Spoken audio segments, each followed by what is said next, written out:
April 2020 গাজীপুরের শ্রীপুরের একটা বাসা থেকে উদ্ধার করা হয় 4টা গলাকাটা লাশ। পুলিশের রিপোর্টে পাওয়া যায় 4 জনের মাঝে 3 জনকেই গলা কাটার আগে কয়েকবার করে ধর্ষণ করা হয়েছিল। এদের মাঝে 2 জন শিশুও ছিল, যাদের বয়স একজনের 11 আর একজনের মাত্র 6। আর এই 6 বছরের বাচ্চাটা ছিল প্রতিবন্ধী। আর এর ঠিক 4 দিন পর 26শে এপ্রিল পুলিশ 17 বছরের একটা ছেলেকে গ্রেফতার করে। সে পুলিশের কাছে নিজের স্বীকারোক্তি দেয় যে 4 জনকে সে একাই ধর্ষণ এবং খুন করেছে। এমনকি সকল তথ্য প্রমাণ মিলিয়েও পুলিশ তাই দেখতে পায়। কিন্তু প্রশ্ন আসে যে একটা 17 বছরের ছেলের পক্ষে কি একা 4 জনকে গলা কেটে খুন করা সম্ভব, নাকি এর পেছনে লুকিয়ে আছে আরও কোনো সত্য? গাজীপুরে শিশু সহ একই পরিবারের 4 জনকে গলা কেটে হত্যা করা হয়েছে। গাজীপুরে মা মেয়ে সহ 4 জনের মরদেহ উদ্ধার হয়েছে। গাজীপুরের শ্রীপুরে মা মেয়ে সহ একই পরিবারের 4 জনকে গলা কেটে হত্যা, 3 সন্তানকে গলা কেটে হত্যা করেছে। Welcome to the show Beyond the Headlines with Maruf, and this is the complete story about the case of Gazipur's quadruple murder.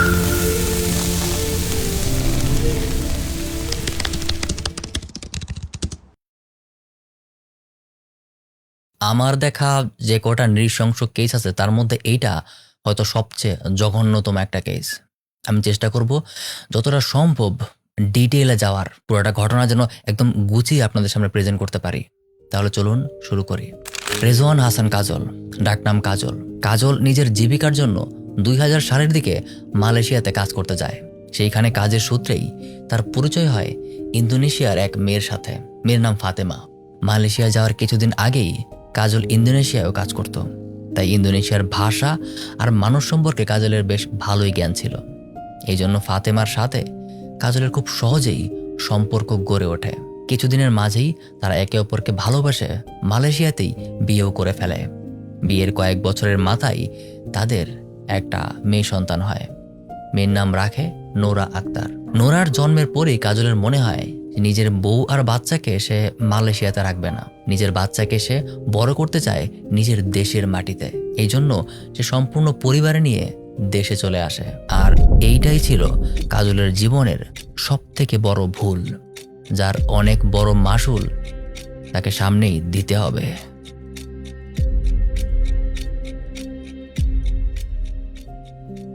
নিজের বাড়ি ময়মনসিংহে হলেও নিজের আপন বড় ভাই আরিফুল ইসলামের সাথে মিলে গাজীপুরের শ্রীপুরের আদ্দার গ্রামে সে একটা জায়গা কিনে রেখেছিল।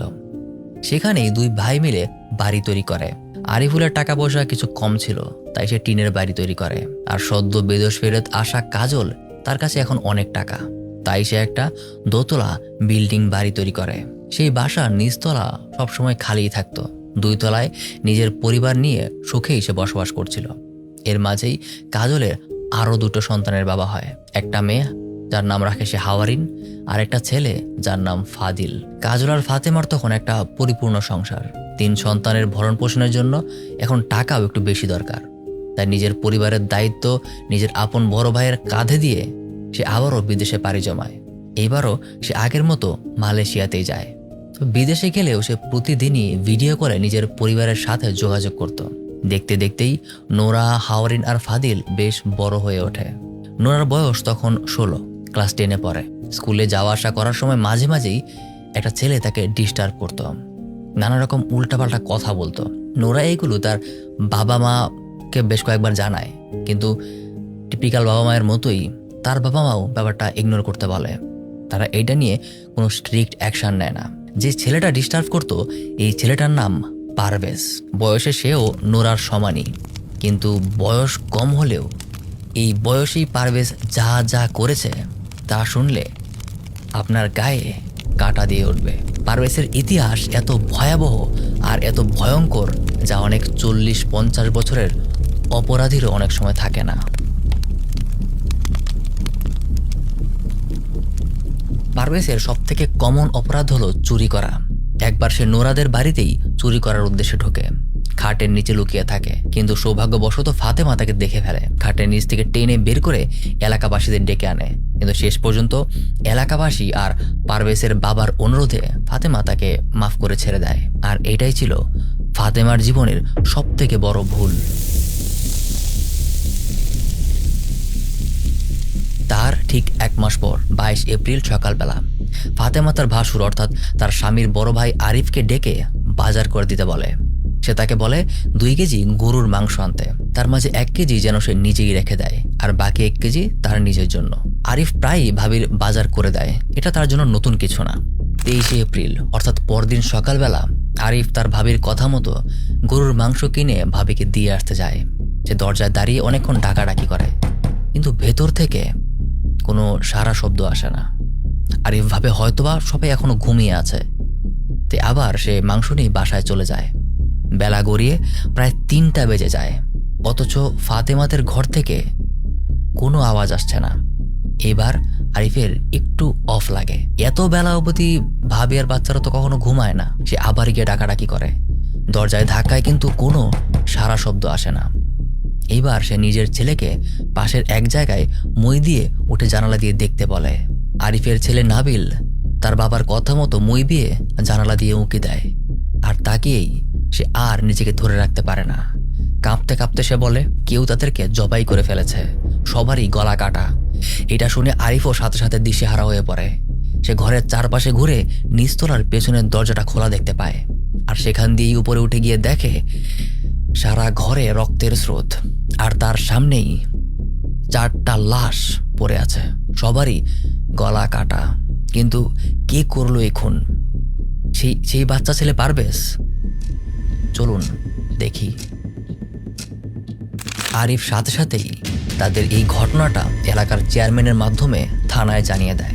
পুলিশ এসে ঘটনার তদন্ত শুরু করে। তদন্তে প্রথমেই যে ভয়াবহ নিউজটা উঠে আসে সেটা হলো 4 জনের 3 জন মেয়ে অর্থাৎ ফাতেমা, নোরা, হাওয়ারিন প্রত্যেকেই গলা কাটার আগে একাধিকবার ধর্ষণ করা হয়েছে।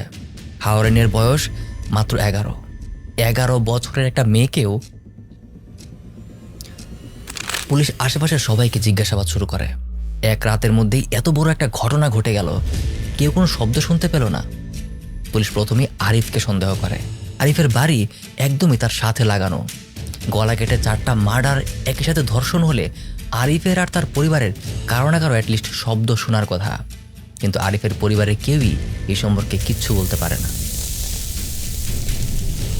আর তারপর যখন কাজলের সাথে যোগাযোগ করে ঘটনা জানানো হয়, তখন অনেক চিন্তার পর কাজল একবার পারভেজের নাম নেয়। কাজল জানায় যে পারভেজ তার মেয়ে নোরাকে প্রায় ডিস্টার্ব করত, এমনকি একবার বাসায় চুরি করতে এসে ধরাও পড়েছিল। কিন্তু পুলিশ দেখে আসলে ঘরের ভিতর কিচ্ছু চুরি হয়নি। ঘরের ভিতর এলোমেলো সব জিনিস আছে, কিন্তু প্রতিটা জিনিসই অক্ষত। চুরি করার মতো কোনো লক্ষণ সেখানে ছিল না। তবুও কাজলের থেকে লিড পেয়ে পারভেজকে পুলিশ খুঁজতে যায়, কিন্তু পারভেজকে আর কোথাও পাওয়া যায় না। এতেই পুলিশের সন্দেহটা বেড়ে যায়, পারভেজকে পাওয়া কেন যাচ্ছে না। সন্দেহ থেকেই পুলিশ পারভেজের সম্পর্কে ইনভেস্টিগেশন করতে শুরু করে। আর ইনভেস্টিগেশনে বেরিয়ে আসে এমন একটা তথ্য যেটা জানার পর স্বয়ং পুলিশেরও মাথা ঘুরে যায়। 2 বছর আগে যখন পারভেজের বয়স মাত্র 15 ছিল, তখনই সে 7 বছরের একটা মেয়েকে ধর্ষণ করে তারপর গলা টিপে মেরে ফেলেছে। ওই যে সিবার মধ্যে মাইরা ফালায় রেখেছি, ওই বিল্ডিং এর ওই কোনার সাথে রক্ত পাইছি আমরা। রড দিয়ে গাওয়ায়া যখন মরে না, বোধহয় লাইট দিয়ে আমার ফিডার মধ্যে মারার সাথে তার ইটের বাড়ি আছে এই জায়গার মধ্যে, এদিককার রডের গাওয়া। সাল 2018, 22 ফেব্রুয়ারি 7 বছরের একটা বাচ্চা মেয়ে নীলিমা তার বাড়ির পাশে খেলাধুলা করছিল। তখনই তার উপর চোখ পড়ে পারভেজের। নীলিমাকে খেলার কথা বলে একটু বদ্ধ জায়গায় সে নিয়ে যায়। সেখানেই প্রথমে তাকে সে ধর্ষণ করে, তারপর মাথায় ইট দিয়ে আঘাত করে তাকে মারার চেষ্টা করে। কিন্তু আঘাতের পরেও যখন তার দম যাচ্ছিল না, তখন সে তাকে গলা টিপে মেরে ফেলে এই 15 বছরের পারভেজ। মেয়ের এরকম মৃত্যু হলে যে কোনো বাবাই দিশেহারা হয়ে পড়বে। নীলিমার বাবা ফালান মিয়াও দিশেহারা হয়ে সাথে সাথে গিয়ে পারভেজের বিরুদ্ধে থানায় মামলা করে। পুলিশ এসে পারভেজকে ধরেও ফেলে, কিন্তু শুধুমাত্র নিজের বয়স কম হওয়ার কারণে আদালত তাকে কঠিন শাস্তিও দিতে পারে না। কারণ আমরা তো বিদেশি মানুষ, মধ্যবিত্ত নাই, পয়সা উড়ি নাই, আমরা ভাষা লোকও নাই, নেতামাত বড় নাই, আমরা এটা কিছুই বিচার পাইলাম না আজ পর্যন্ত। বাংলাদেশের আইন অনুযায়ী কোনো অপরাধীর বয়স 18 কম হলে তার বিচার সাধারণ আইনে হয় না, তার বিচার হয় শিশু আইনে। আর শিশু আইন অনুযায়ী কোনো শিশু যে অপরাধী করুক না কেন, তাকে সর্বোচ্চ 10 বছর পর্যন্ত শাস্তি দেওয়া যায়। এর সরাসরি অর্থ হলো যে আপনার বয়স যদি 18 এর কম অর্থাৎ 17 হয়, তাহলে আপনি 20টা খুন করলেও আপনার সর্বোচ্চ শাস্তি 10 বছর কারাদণ্ড। তবে অনেক ক্ষেত্রে কারাদণ্ডও হয় না, শিশু অপরাধীদের পাঠানো হয় শিশু উন্নয়ন কেন্দ্রে। সেখান থেকে 18 বছর হওয়ার পর তাদের জেল হাজতে পাঠানো হয়। আর আইনের এই ফাঁকফোকর হয়তো পারভেজ খুব ভালোভাবেই জানতো, যার কারণে মামলা চলমান থাকলেও পারভেজ কয়েক বছরের মাঝেই জামিন নিয়ে বের হয়ে আসে। এসেই তার বাবা আর তার দুলাভাই মিলে নীলিমার বাবা ফালান মিয়াকে মামলা তুলে নেওয়ার জন্য প্রচণ্ড রকম ভয়ভীতি দেখাতে শুরু করে। ফালান মিয়ার তখন আরও একটা ছোট মেয়ে আছে, সাথে তার একমাত্র প্রতিবন্ধী ছেলে। প্রেশারটা তখন এমন পর্যায়ে চলে যায়, নিজের পরিবারের নিরাপত্তার কথা ভেবে সে এলাকা ছেড়ে অন্য এলাকায় গিয়ে থাকতে শুরু করে। নিরাপত্তার জন্য সে পুলিশের কাছেও গিয়েছিল, কিন্তু বাংলাদেশের পুলিশের কি অবস্থা তা আপনারা খুব ভালো করেই জানেন। এই বাসা থেকে চলে আসো। কই এরা হুমকি দিচ্ছে, হুমকি জনের কারণে এরা কইছে মামলা যদি আমরা না সরাইতে হইলে আমরা মারে বাচ্চা করে বোন যাবো, যদি কোনো কিছু করে ছোটো বোন আছে একটা, আমার মা বাবা এই কারণে ডরে আয়া পড়ছে। আবার পারভেজের কাছে ফিরে আসি। একটা ধর্ষণ এবং একটা খুন করার পরেও খুব সহজেই সে খোলা ঘুরে বেড়াতে পারার কারণে পারভেজের কনফিডেন্স তখন একদম আকাশ ছোঁয়া।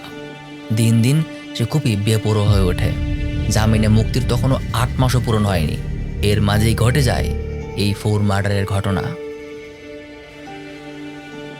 তো এই ছিল পারভেজের কিছু ব্যাকস্টোরি। এই ব্যাকস্টোরি জানার পর পুলিশ ধরেই নেয় যে পারভেজ অবশ্যই এর সাথে জড়িত। পুলিশ রীতিমতো গরু খোঁজার মতো করে পারভেজকে খুঁজতে থাকে, আর একটা সময় পেয়েও যায়। পারভেজকে একটু জিজ্ঞাসাবাদ করতে না করতেই সে বলে দেয় যে এই 4টা খুন সে একাই করেছে, আর চুরি করা কিছু আইটেমও পুলিশ তার কাছ থেকে উদ্ধার করতে পারে। পারভেজ এইগুলোই তাদের বাসার খাটের নিচে মাটিতে গর্ত করে পুঁতে রেখেছিল, আর সেখানে তার রক্তমাখা গেঞ্জিও ছিল। পুলিশের জেরাতে পারভেজ পুরো ঘটনার বর্ণনা দেয়। সে বলে এইভাবে যে পারভেজ আসলে ফাতেমা আর নুরার টাচ মোবাইলটা চুরি করতে চেয়েছিল। সেজন্যই সে মূলত রাতের 12:30টার দিকে পেছন দিক দিয়ে ইট পেয়ে বাড়ির ছাদে ওঠে।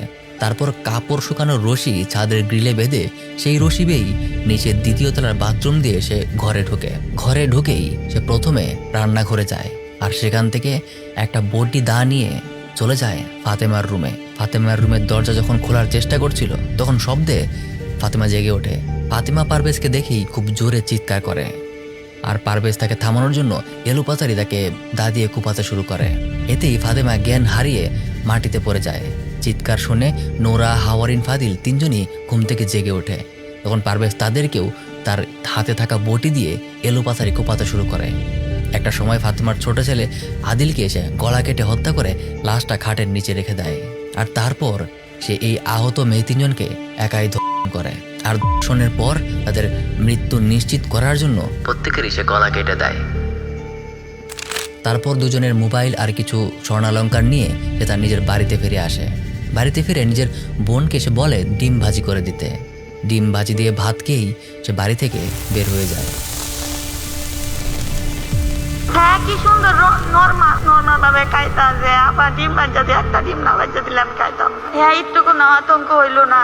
4টা মার্ডার করে কিভাবে স্বাভাবিক খায়, আমার মাথা খুলে না। হ্যাঁ, মাথার মধ্যে কিছু গন্ডগোল আছে। এখন পারভেজের মুখে এই বর্ণনা শুনে পুলিশ অনেকটা নিশ্চিত হয়ে যায় যে সবকিছু আসলে হয়তো পারভেজই করেছে, কারণ পারভেজের আগেও এরকম করার হিস্ট্রি আছে।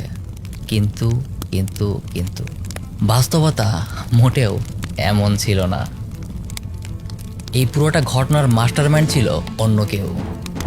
পারভেজ করে থাকলেও 4টা খুনের একটাও পারভেজ করেনি।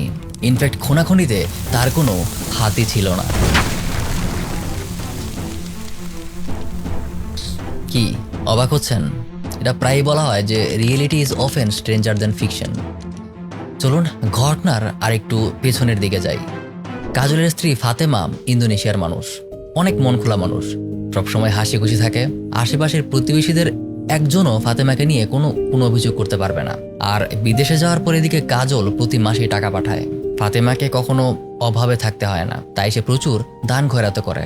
এমনকি রিক্সাতে উঠলেও সে রিক্সা ভাড়া 20 টাকা হলে 30-40 টাকাও সে দেয়। এটা তার অভ্যাস। তারই এলাকার রিক্সাওয়ালা ছিল কাজিমউদ্দিন। প্রায়ই ফাতেমা কাজিমউদ্দিনের রিক্সাতে করে যাতায়াত করত। এই খাতিরে তার সাথে একটা ভালো সম্পর্কও হয়ে গিয়েছিল। এখন ফাতেমার এই বদান্যতা দেখে কাজিম ধরেই নেয় যে ফাতেমার হয়তো অনেক টাকা পয়সা। তারপর একদিন রিকশায় বসেই ফাতেমা তার মোবাইল আলাপ করছিল কাজলের সাথে। অনেকটা আলাপ করছিল এরকম যে হুন্ডিতে কাজল 20 লাখ টাকা পাঠাতে পারে। আর এই কথাটাই কাজলের কানে খুব ভালো মতো ঢুকে যায়। তার মনে জেগে ওঠে টাকার লোভ। কেমন হয় যদি এই 20 লাখ টাকা সে নিজে নিয়ে নিতে পারে। ফাতেমার বাড়িতে তো কোনো পুরুষ মানুষ থাকে না, থাকে সে নিজে, 2টা ছোট মেয়ে আর একটা প্রতিবন্ধী ছেলে। এগুলো কাজিম জানতো, যদি অস্ত্র দেখিয়ে টাকাগুলো নিয়ে আসা যায় তাহলে কেমন হয়। ঠিক এই চিন্তাটাই তখন হয়তো কাজিমের মনে চলছিল। এরপরেই সে মনে মনে প্ল্যান করতে শুরু করে যে কিভাবে এই 20 লাখ টাকা নিয়ে নেওয়া যায়। 1 দিন 2 দিনের প্ল্যান না, প্ল্যানটা সে অনেক দিন ধরেই করে। উপর থেকে কাজিম দেখতে সামান্য রিক্সাওয়ালা হলেও কাজিম ছিল তাদের এলাকার সবথেকে বড় জুয়ারি। জুয়া খেলা আর নেশা করা ছিল তার ডেইলি রুটিন। কাজিমুদ্দিন আর বেশি খেলা এবার এই খালি জুয়া খেলাটা নিশাই হয়েছে। তাকে জুয়া খেলা খেলে সব নষ্ট করে তারা মনে করেন লাখ লাখ টাকা খেলাইছে। জুয়া খেলা আবার গাঞ্জা খাওয়া, এটা তাদের নিশাই থাকে। আর জিগাইলে আমরা যে একটা জিগে যাই আঙুর উল্টার দাবি করে তোদের বাপের টাকা তো খেলাই। প্ল্যান মোতাবেক সে তার জুয়ার সঙ্গী সাথীদের জোগাড় করে। টোটাল হয় 5 জন। এরা কেউ ভাঙারি ব্যবসায়ী, কেউ শ্রমিক, আবার কেউ তার মতোই রিক্সা চালক।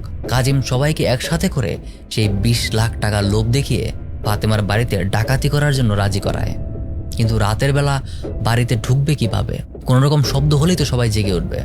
আশেপাশেও অনেক বাড়ি, আশেপাশের একটা বাড়ির লোক যদি জেগে ওঠে তাহলে তারা ডাকাতি করতে পারবে না। তাই দরকার এমন কাউকে যে খুব চিকন, খুব সহজেই কোনো ফাঁকফোকর দিয়ে বাড়িতে ঢুকে যেতে পারবে।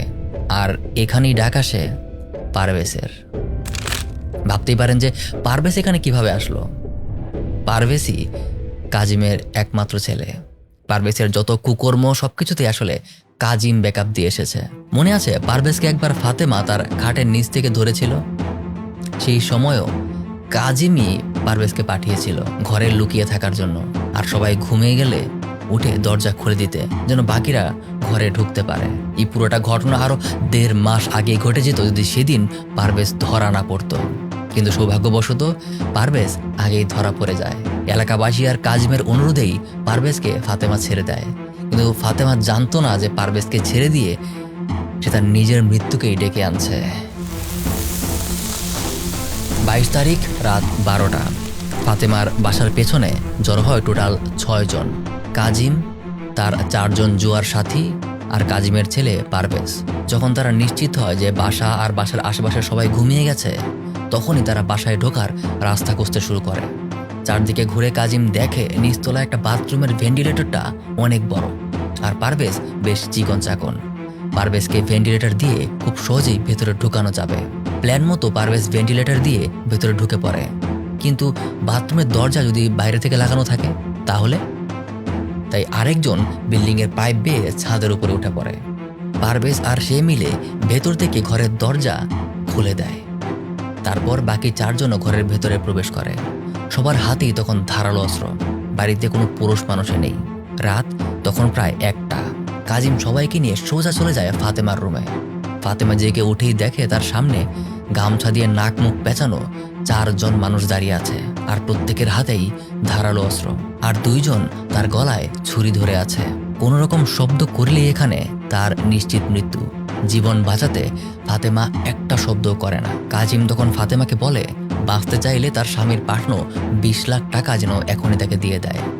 আর তারপর ফাতেমা যেটা বলে সেটা শোনার পর কাজিমের মাথায় আকাশ ভেঙে পড়ে। ফাতেমা বলে বাসায় মাত্র 30,000 টাকা আছে, আর যে 20 লাখ টাকার কথা সে বলছে সেটা কখনো বাসায় আসেইনি। কয়েক মুহূর্তের জন্য কাজিম একদম থতমত খেয়ে যায়।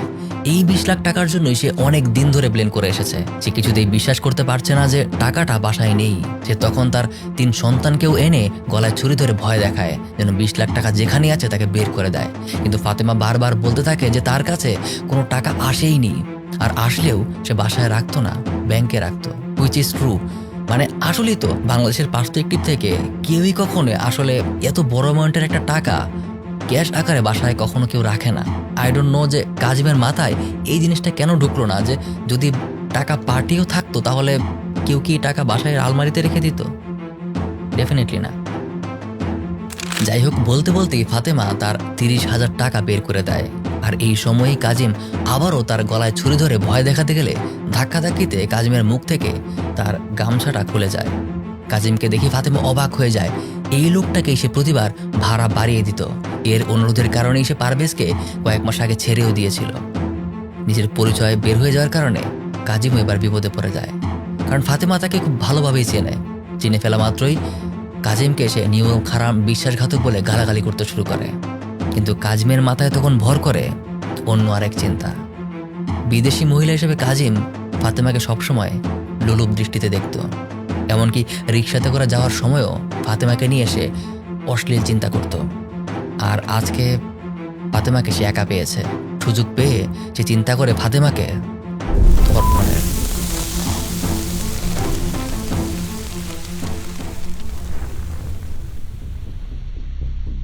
অস্ত্রের মুখে ফাতেমাকে জোর করে সে এক রুমে নিয়ে ধর্ষণ করতে থাকে, আর বাইরে বাকি 5 জন দাঁড়িয়ে থাকে। কাজিমের এই কাজ দেখে তখন পারভেজের মাঝেও পশুত্ব জেগে ওঠে। সেও তখন ফাতেমার মেয়ে নোরাকে জোর করে পাশের আরেকটা রুমে নিয়ে যায়, আর সেখানে নিয়ে এসে এক রুমে বাবা আর এক রুমে ছেলে তখন তাদের পশুত্বের সর্বোচ্চ পরিচয় দিচ্ছে। রুমের বাইরে তখনও 4 জন দাঁড়ানো আছে। তাদের চোখ তখন পড়ে 11 বছরের হাওয়ারিনের উপরে। এই ছোট্ট মেয়েটাকে তখন তারা ছাড়ে না। একেও তখন তারা 4 জন মিলে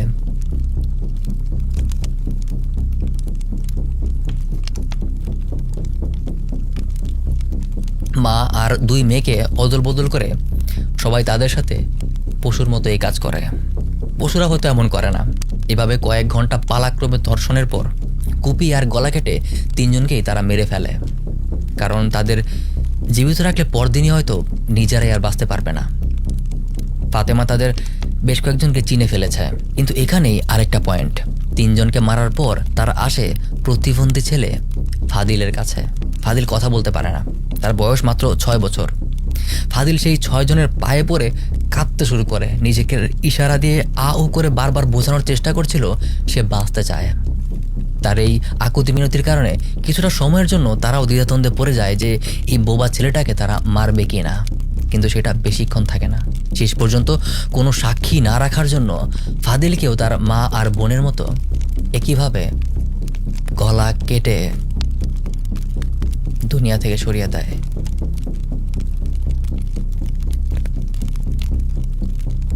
সবচেয়ে মর্মান্তিক কি জানেন, ছোট বাচ্চাটা কিন্তু প্রতিবন্ধী, কথা বলতে পারে না। ও কিন্তু কান্না করতেছিল, মাপ চাচ্ছিল আমাকে মেরো না, এই টাইপের কি বোঝানোর চেষ্টা করতেছিল। ওরা দ্বিধাদ্বন্দ্ব পড়ে যায় কি মারবো কি মারবো। অবশেষে চিন্তা করে যে বেঁচে থাকলে তো সব ক্লাস হয়ে যাবে, সব বলে দিবে, তারপরে একে এরা কাজিম জানতো যে পুলিশের ঝামেলায় তাদের পড়তে হবে, তাই নিজের ছেলেকে সে আগে থেকেই শিখিয়ে রাখে যে কোনো কারণে ধরা পড়লে যেন সব দোষ সে নিজের ঘাড়ে নিয়ে নেয়, কারণ তার বয়স কম। বয়সের অজুহাতে তার শাস্তিও হয়তো বেশি হবে না, কিন্তু যদি বাকিরা ধরা পড়ে তাহলে ধর্ষণ আর খুনের দায়ে তাদের প্রত্যেকের ফাঁসি একদম নিশ্চিত। আর নীলিমাকে আগেও ধর্ষণ আর খুনের দায়ে পারভেজ আগেও একবার জেল থেকে জামিনে বের হয়ে আসতে পেরেছে, তাই তার মাঝে এই নিয়ে যথেষ্ট কনফিডেন্স ছিল। বাবার কথা মতো সে তাই করে। পুলিশের কাছে ধরা পড়ার পর সে সব দোষ নিজের কাঁধে নিয়ে একটা গল্প বানিয়ে বলে। পুলিশ এই গল্প বিশ্বাস করলেও আরেকটা পার্টি এই গল্প বিশ্বাস করে না। হ্যাঁ, এখানে গোপনে কেসটা আরেকটা পার্টি তদন্তের কাজ করছিল। বাংলাদেশ র্যাপিড অ্যাকশন ব্যাটালিয়ন, র্যাবের একটা টিম তখন শ্যাডোর মতো সবকিছু তদন্ত করে বেড়াচ্ছে।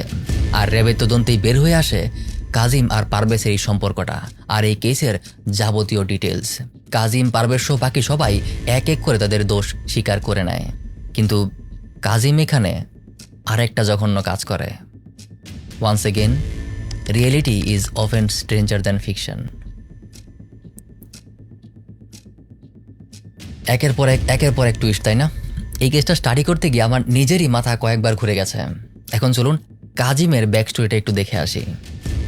কাজিম নিয়মিত জুয়া খেলতে গিয়ে তার প্রায় হেরে যেতে হতো। জুয়ার টাকার জন্য সে নিজের অনেক জমি বিক্রি করে দিয়েছে। নিজের জমির পাশাপাশি কয়েকবার সে নিজের আপন বড় ভাইয়ের জমির অংশ বিক্রি করে দেওয়ার চেষ্টা করে। আর এই নিয়ে নিজের আপন বড় ভাইয়ের সাথে তার মামলায়ও জড়িয়ে যেতে হয়। তাদের সব সম্পর্কও নষ্ট হয়ে যায়। র্যাবের কাছে ধরা পড়ার পর কাজিম নিজের ভাইয়ের উপর প্রতিশোধ নিতে তাকেও এই কেসে ফাঁসিয়ে দিতে চায়। সে বলে চুরির টাকা আর সব স্বর্ণালঙ্কার তার ভাই আর ভাবির কাছে আছে। তোর কাছে টাকা পয়সা দন্দল দিয়ে বেচতে না ডাকাতির তোকে জমা তুইছি এটি সারে করে দেয়া দাও। কইতাছে যে ভাবি আনের তাই যে স্বর্ণ আর টাকা পয়সা আর ওই যে মোবাইল 2টা দিছি এটি দিয়া দিন গে সারে কর। আমাকে কি টাকা পয়সা স্বর্ণ দিছ কহ 30,000 টাকা না দিলাম এটি দিয়া দিন গে। আমাকে আমার তাই কোন দিন দিলি কুম্বালা আমাকে এই ভাবিটা হসকে লিগে আমার এখন তুই তো জীবনেও আমার ভাবিটা হস না, তোর লগে তো কোনো সম্পর্ক নাই আঙ্গ, আমি তো তোর লগে সম্পর্ক নাই, 3 বছর ধরে তোর লগে জমিন লয়ে মামলা আমি টেহা কইতে দিয়াম। যদিও পরে র্যাব এসে তাদের কাছে কিছু খুঁজে পায় না, কিন্তু কাজিম আসলে তার ভাইকে ফাঁসানোর চেষ্টা করেছিল। পারভেজ আর কাজিমের এই মামলা এখনো কোর্টে চলমান আছে।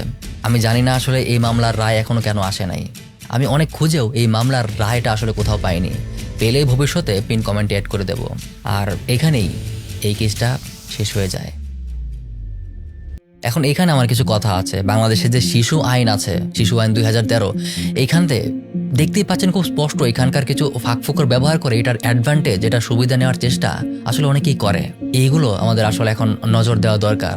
কারণ যদি র্যাব তদন্ত না করতো বা এই কাজিমের স্টোরিটা বের না হয়ে আসতো, তাহলে হয়তো বা পারভেজ আগের বারের মতো আবারও জেলে যেত এবং 3 থেকে 4 বছরের মাথায় আবার নিজের বয়স কম দেখে বের হয়ে আসতে পারতো, বা সর্বোচ্চ দিলে হয়তো 10 বছর শাস্তি হতো, সেটা দিয়েই বের হয়ে আসতে পারতো। আর আসল যে অপরাধীরা, এই অপরাধের মাস্টারমাইন্ড, তারা খুব সহজেই পার পেয়ে যেত। আমাদের উচিত নতুন বাংলাদেশে এখন এই আইনগুলোর একটু সংস্কার আনা, যেন আসলে এই আইনের ফাঁকফোকর ব্যবহার করে কেউ বের হয়ে যেতে না পারে। ওকে, থ্যাঙ্কস এ লট এই ভিডিওটা শেষ পর্যন্ত দেখার জন্য। আর কয়েকটা জিনিস মাথায় রাখবেন, নিজের আর নিজের পরিবারের সবসময় খোঁজখবর রাখবেন। রাস্তাঘাটে কখনো বেশি টাকা পয়সার আলোচনা করবেন না, কারণ দেয়ালের কান থাকুক আর না থাকুক, মানুষের অবশ্যই কান আছে। আর এই ভিডিওর জন্য সবগুলো ঘটনা একসাথে কানেক্ট করার জন্য আমি প্রায় গত 1 মাস ধরে অল্প অল্প করে কাজ করছিলাম। ভালো লাগলে চ্যানেলের এরকম আরো কয়েকটা ভিডিও আছে, দেখে আসতে পারেন। আর দেখা হবে পরবর্তী আরেকটা ভিডিওতে। আল্লাহ হাফেজ।